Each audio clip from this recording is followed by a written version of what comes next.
Ao início, o arranque das jornadas parlamentares, das quartas jornadas desta legislatura, as últimas antes das eleições autárquicas e por isso também tem um significado especial. Queria começar por agradecer os nossos convidados que vieram do exterior e, portanto,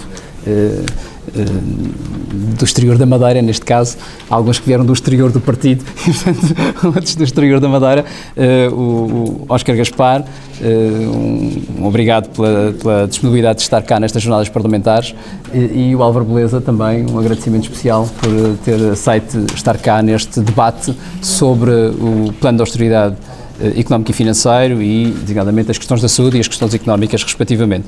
Queria também agradecer o Sindicato dos Enfermeiros da Região Autónoma da Madeira, o enfermeiro Juan Carvalho, pela disponibilidade sempre demonstrada para os debates e para, de alguma forma, enriquecer aquilo que é os nossos conhecimentos sobre a realidade regional na área da saúde.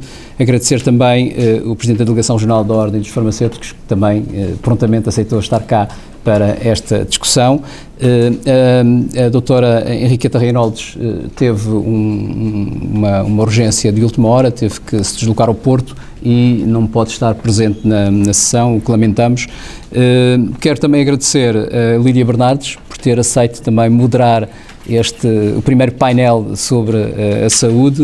Nós, os deputados do PS Madeira, vão se limitar a ouvir as opiniões das pessoas que sabem verdadeiramente deste assunto e, obviamente, depois no fim, se for caso disso, se for necessário intervirmos, termos a nossa própria opinião sobre esta matéria e faremos.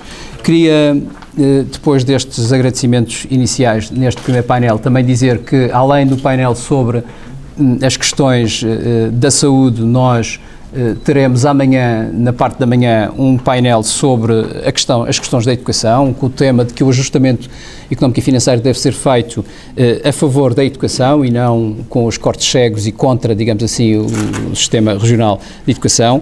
E amanhã à tarde teremos um painel em que discutiremos o ajustamento, ou melhor, a revisão do plano, sendo que essa revisão deve ser adaptada à realidade regional, coisa que não tem acontecido nos últimos tempos. Eu, antes de passar ao debate propriamente dito, queria deixar aqui algumas notas sobre estas jornadas parlamentares e, de alguma forma, sobre o estado da região em que estas jornadas se desenvolvem. E estas notas que queria deixar, eu não os prometo não ser muito longo, sei que as pessoas que me conhecem sabem que às vezes acabo por me estender um bocadinho mais, mas vou tentar ser mais rápido possível. Designadamente apresentar 5 notas que me parecem importantes. Em primeiro lugar, algumas referências sobre aquilo que é o Governo da Madeira, como é que as coisas têm corrido nos últimos tempos. Em segundo lugar, aquilo que é o ambiente de suspeitas que nós estamos confrontados com este Governo regional e que esse ambiente, o impacto que esse ambiente provoca, quer na governação, quer mesmo na atividade parlamentar. Em terceiro lugar, algumas notas sobre o Governo da República e a sua relação com a Madeira, e não necessariamente com o Governo Regional da Madeira, mas com os madeirenses, que me parece também relevante lembrar alguns episódios que merecem ser lembrados para perceber o tal ambiente em que nós nos encontramos neste momento. Um quarto aspecto que tem a ver com o ambiente político da democracia, o ambiente da democracia na Madeira, que é um outro aspecto relevante e que nos, de alguma forma, constrange na nossa ação política. E, finalmente, o Estado Económico e Social da RAM, algumas notas rápidas, porque penso que todos nós temos consciência, as pessoas que aqui estão, todos nós temos consciência daquilo que é o estado em que a região está do ponto de vista económico, do ponto de vista social e também do ponto de vista financeiro. Ora, sobre o Governo Regional da Madeira, eu queria começar por dizer que nós temos um Governo que neste momento não governa, de facto, e isso parece relativamente óbvio para todos. Nós não temos tido, da parte do Governo Regional, iniciativas certeiras naquilo que são os problemas dos madeirenses, os problemas da região autónoma da Madeira. Temos visto o Governo com matérias de lana caprina, tentando entreter os madeirenses com matérias que não são verdadeiramente relevantes e, além disso, procurando sempre fazer aquilo que faz muito bem e faz habitualmente, que é culpar toda a gente por aquilo que está a correr mal.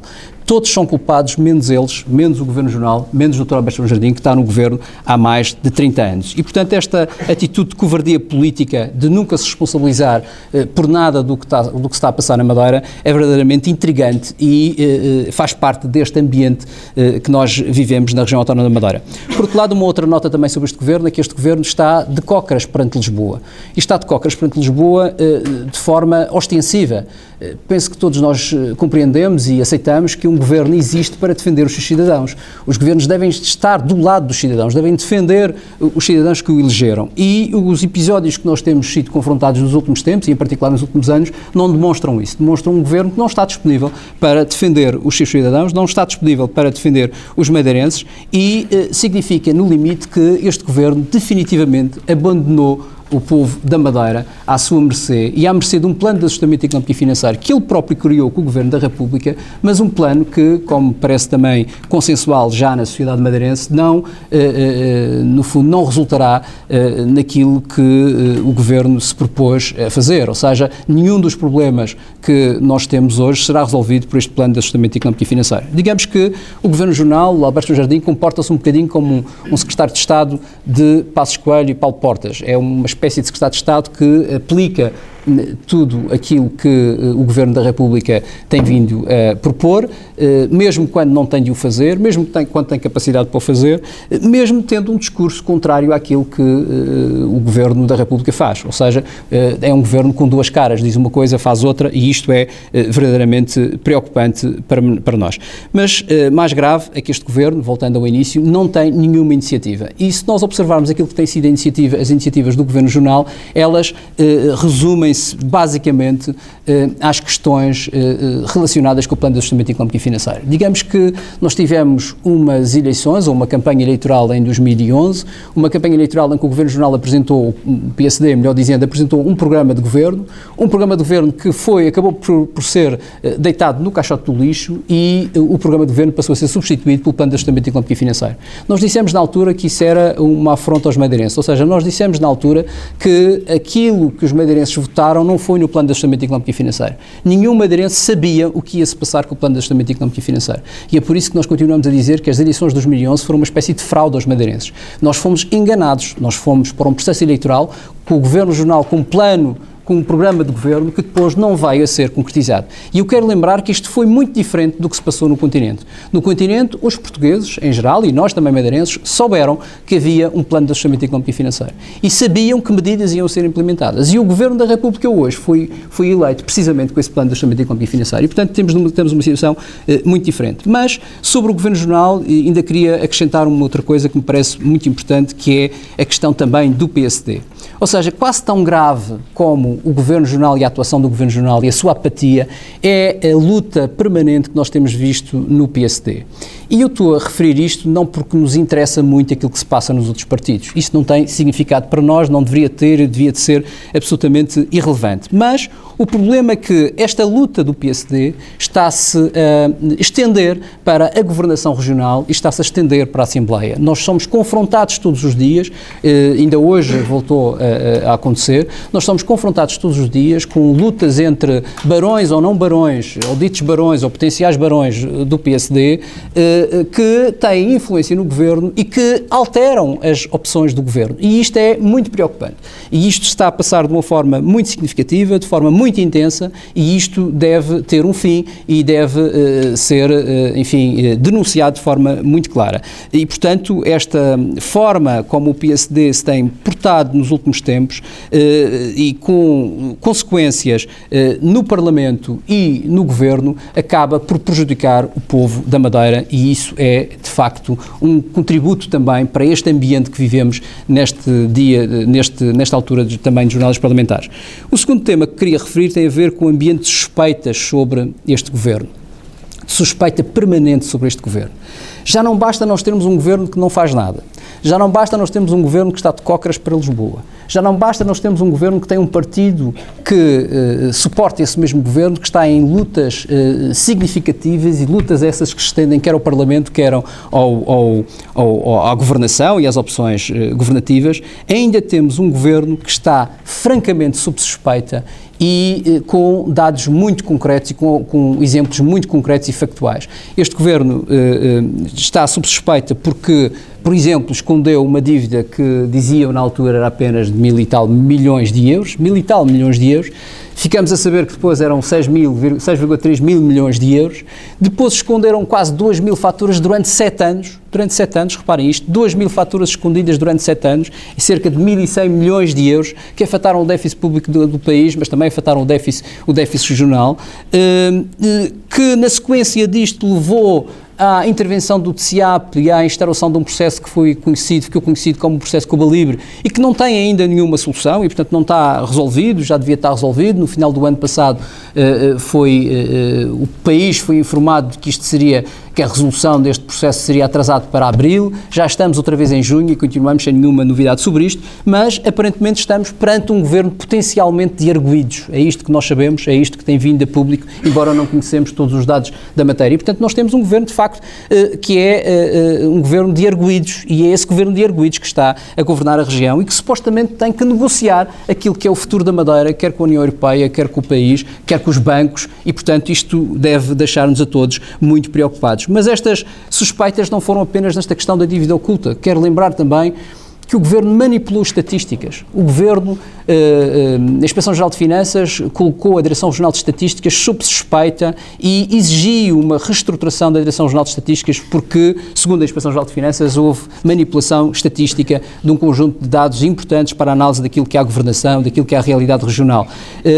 Além disso, houve falhas graves e lacunas graves de reporte, quer à República, quer à União Europeia, que tiveram da parte da União Europeia, e em particular do Eurostat, um pedido direto para que estas matérias fossem tidas em consideração e que o Governo fosse chamado a essa questão.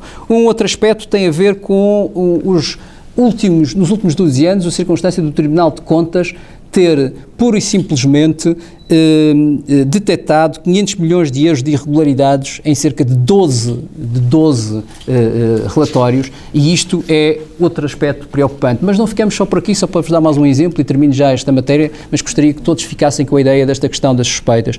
É que também a Inspeção-Geral de Finanças, no que diz respeito às parcerias público-privadas, quando fez a análise da dívida da região, alertou que as parcerias público-privadas da Madeira provavelmente não teriam sido criadas de forma adequada e eventualmente pudessem ter violado algumas dos requisitos legais da constituição dessas mesmas parcerias. Ora, a juntar a isto tudo as questões das suspeitas sobre membros do PSD, hoje, por exemplo, no Diário de Notícias da primeira página da Madeira, vem que um ilustre membro do PSD solicitou num conselho do PSD, um conselho partidário, numa comissão política do PSD, quando é que o Governo pagaria as dívidas das grandes empresas. Ora, essas grandes empresas são precisamente as empresas dele. E, portanto, isto de facto é uma matéria que deve preocupar toda a gente, e isso foi feito num conselho de partido e não necessariamente no Governo.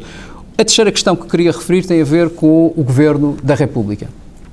E o Governo da República merece algumas notas, porque nós lembramos-nos bem o que aconteceu ao Partido Socialista quando foi aprovada uma lei de finanças regionais em 2007, que acabamos por saber hoje que afinal, há pouco tempo, que afinal as perdas dessa lei de finanças regionais para a Madeira limitaram-se a cerca de 30 milhões de euros. Ora, por 30 milhões de euros, Alberto João Jardim deitou o Governo abaixo, fez eleições e transformou a Madeira naquilo que nós temos hoje, em 2013. Este Governo PSD-CDS, o que tem feito em Lisboa, é manifestamente pior do que aquilo que aconteceu no passado. E Alberto João Jardim não tem sequer demonstrado nenhuma apetência para pedir admissão, ou sequer para deitar a toalha ao chão e começar de novo. Não está com essa disponibilidade.